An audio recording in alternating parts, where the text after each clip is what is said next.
करीम नूदल अगुन साबिक़ा तालका सदर नगर पार्कर। तो अॼु हिते प्रेस क्लब ते आयो आहियां। हिन खां अॻु में तक़रीबन 35 साल पीपल्स पार्टी सां पंहिंजी सचाई वफ़ादारी उन सां निभायो।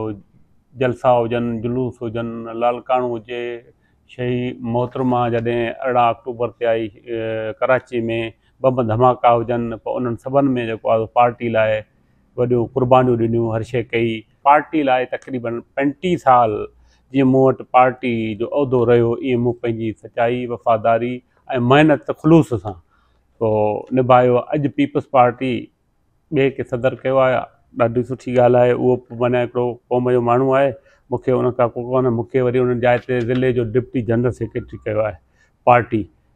पार्टी जो उहिदो तालकी सदारत मूं वटि अमानतो, मूं उनखे पंहिंजी ईमानदारी सां संभालियो, निभायो। ऐं अॼु पार्टी मूंखे डिप्टी जनरल सेक्रेटरी ॾिनी आहे, उन तां इस्तीफ़ा ॾियां थो।